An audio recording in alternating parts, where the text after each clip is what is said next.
Bom, se quiser continuar aqui, fica. A casa é sua. Tô aqui. Chamar o Caio Junqueira para conversar mais com a gente. Olha o Caio, o sorrisão do Caio na hora que eu falei. A gente deixa a bola quente para ele, né? A peteca pulando, sei lá o que quiser. Caio, claro, queremos ouvir a sua análise sobre o que significam, né, os recados dados pelo ministro. Boa noite, Caio. Mas ele também, enquanto ali acompanhava, ele deu as frases que mostram bem esse alinhamento, né, Caio, com o governo, óbvio. Mas uma delas, ele disse, o Congresso Nacional é um grande parceiro do governo, entre outras frases. Quero te ouvir, Caio. Vamos lá, boa noite, Monalisa Naka, boa noite a todos. Bom, vamos pegar o filme inteiro, né? Tudo que eu levantei hoje, logo cedo, né, a partir das 7 da manhã, nessa cobertura, eu identifiquei diversos pontos que justificaram. Vamos pegar o que justificou a demissão. Eu vou chegar na privatização. Vou destacar 3 pontos. Primeiro, a recente alta aí do preço do diesel na segunda-feira. Segundo, incômodo por parte do presidente, segundo seus aliados me disseram, com uma postura do então ministro de não se envolver publicamente nesse debate sobre o preço do combustível no Brasil.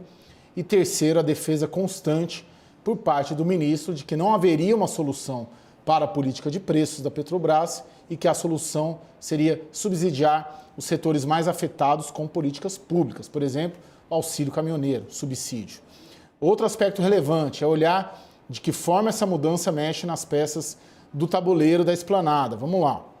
Vejam só, sai um militar, um almirante, e entra alguém da equipe econômica, em um movimento que durou 48 horas, sem que, pelo que eu apurei, o Centrão tenha influenciado nesse processo. E pelo que eu levantei, sequer sabia parte da ala política do governo. E 2 considerações sobre isso. Primeiro, o ministro da Economia, Paulo Guedes, consegue ocupar uma área estratégica, que é o setor de energia, que neste governo é amplamente dominado por militares. E segundo, faz isso sem que a chamada ala política, vou dizer ali que é o alter ego do Paulo Guedes neste governo, né, o antagonista do Paulo Guedes nesse governo, sem que sequer essa ala política consiga ter tempo de se estruturar para tentar ocupar esse espaço bilionário. Antes de chegar na privatização, falar um pouco aqui do Saxida. Já tive com ele em Brasília, a gente já entrevistou ele, né, Monalisa, no Expresso, sujeito cordato, ultraliberal, extremamente conservador, bolsonarista raiz, antipetista, antilulista, foi candidato a deputado distrital pelo DEM, antigo PFL, em 2014, no Distrito Federal, e apesar de ter um currículo forte, né, ele é pós-doutor em economia, é um sujeito muito vinculado à política e à direita brasileira.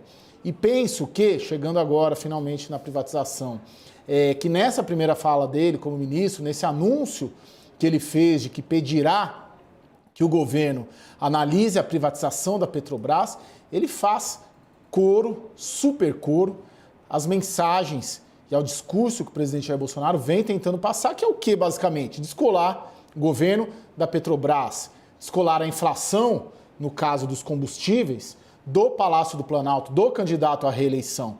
Porque ele apresenta uma ideia, que é a privatização, a desestatização, uma ideia forte, drástica, que apesar de não ter a menor condição de ser concluída neste ano, passa a ideia e essa mensagem de que o problema está na Petrobras e que, portanto, ela precisa ser vendida. Ou que, no caso, comecem-se os estudos para atingir esse objetivo, que é exatamente o ideário geral que o presidente Jair Bolsonaro vem fazendo desde antes, muito antes da troca na cúpula da Petrobras. Exato, Caio, perfeito. Aliás, gente, a quarta-feira, ela está inteira pontuada por essa polarização. Manifestação de um lado do governo sobre privatização, do outro lado reação, né? Me refiro à campanha, à pré-campanha petista. E a gente vai trazer esses elementos todos durante essa edição do Jornal da CNN. Caio, por enquanto, obrigado. O Caio vai voltar já já.